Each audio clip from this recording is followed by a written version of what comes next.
During debates on the banker bailout bill on the floor of Congress last week, Congressman Brad Sherman made a startling revelation. Many of us were told in private conversations that if we voted against this bill on Monday, that the sky would fall, the market would drop 2,000 or 3,000 points the first day, another couple thousand the second day, and a few members were even told that there would be martial law in America if we voted no. Martial law is defined as the rule by military authorities imposed on a civilian population. According to an article in the Army Times last month, the administration's threats of implementing martial law is not idle talk. In this shocking article, the U.S. Army admits they're bringing a combat team back from Iraq to continue their mission in America, and that this combat team will be assigned to NORTHCOM to assist in the event of civil unrest in crowd control through non-lethal weaponry. This deployment is of course in direct violation of long-standing laws known as Posse Comitatus and the Insurrection Act, which strictly prohibit the U.S. Army from policing American citizens on American soil. While such extraordinary steps toward the open implementation of martial law on the streets of America might seem like the Bush administration's last-ditch effort to keep the public in check while they rob the Treasury of hundreds of billions for their banker friends, it is crucial to understand that this is only the final stage in a careful plan that has been unfolding for decades through both Republican and Democrat administrations. Government plans to suspend the Constitution and effect martial law have been taking place behind the scenes under continuity of government contingencies first exposed in the mid-1980s and raised by Congressman Jack Brooks during the Iran-Contra hearings.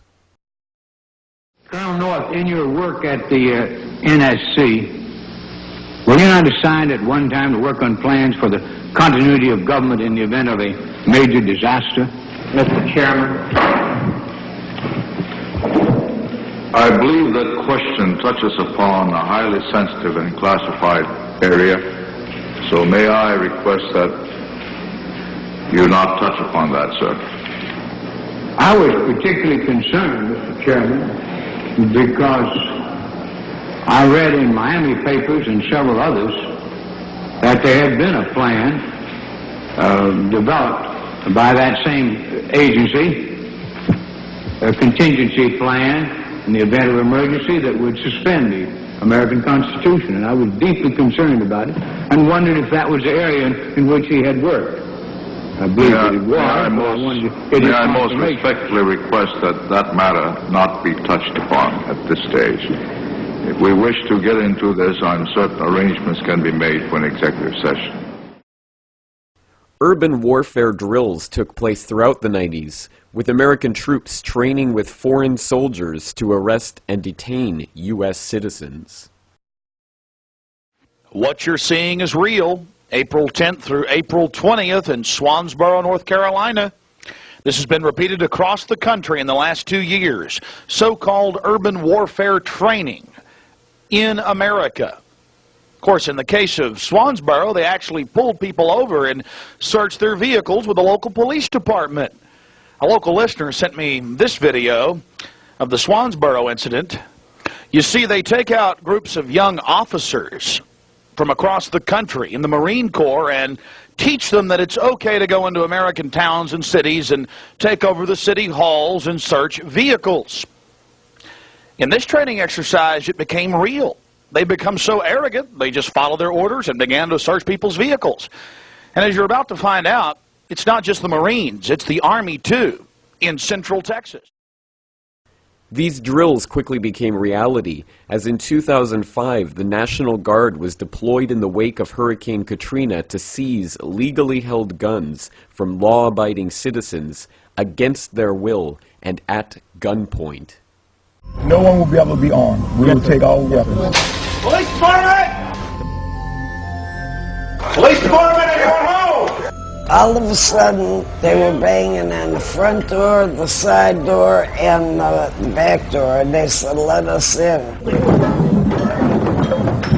I said, "It's not even loaded," and I dropped it on the floor. You got a gun? Well, they punched me in the face. Look at my black and blue marks. Look at what they did to me.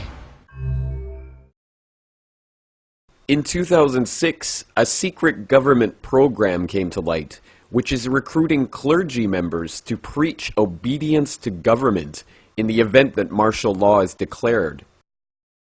In 2007, the program was confirmed on CBS News. If martial law were enacted here at home, like depicted in the movie The Siege, easing public fears and quelling dissent would be critical. And that's exactly what the Clergy Response Team, as it's called, helped accomplish in New Orleans. Jeff, the primary thing that we say to anybody is let's cooperate and get this thing over with, and then we'll settle the differences once the crisis is over. Such clergy response teams would walk a tightrope between the needs of the government versus the wishes of the public. In a lot of cases, these clergy would already be known in the neighborhoods in which they're helping to defuse that situation. For the clergy, one of the biggest tools that they will have in helping calm the public down or obey the law is the Bible itself, specifically Romans 13. Because the government is established by the Lord, you know, and that's what we believe in the Christian faith. That's what's stated in the Scripture. And on May 9th, 2007, President Bush signed off on National Security Presidential Directive 51. This top-secret continuity of government plan effectively makes the president a dictator, allowing him to declare a national emergency for any reason whatsoever and implement martial law without the approval of Congress. The plan itself is so secret that not even members of the Homeland Security Committee in Congress are allowed to see its contents. But now they've denied the entire Homeland Security Committee of the United States House of Representatives access to their so-called detailed plan to provide for continuity of government. They say, trust us. Trust us, the people who brought us Katrina, to be competent in face of a disaster. Trust us, the people who brought us warrantless wiretapping and other excesses eroding our civil liberties. Trust us. These are just a few of the dozens of preparations that have already been completed to phase martial law in incrementally, bringing it about in stages, so an official declaration of military rule need not even be made. But if martial law is already a reality, what excuse will be used to turn the military against the American public? Have you heard about this new thing going on in Great Britain that Al-Qaeda routing up all these Britons, essentially, 1,400 strong, apparently, in a new, what's being called a new white Al-Qaeda army. Tougher to detect, potentially. Yeah, because they're not Muslims. They look just like regular British people. They're converts. In 2001, Section 802 of the Patriot Act made any criminal offense, even misdemeanors, classifiable as terrorist activity. In 2006, the Military Commissions Act gave the executive branch the authority to declare U.S. citizens and residents unlawful enemy combatants and detain them in undisclosed locations indefinitely. And now, H.R. 1955, known as the Violent Radicalization and Homegrown Terrorism Prevention Act, currently awaiting passage by the Senate, will effectively outlaw dissent of the government, even on the internet. It seems the table has been set for those citizens who resist any government decree to be dealt with as terrorists by the U.S. military.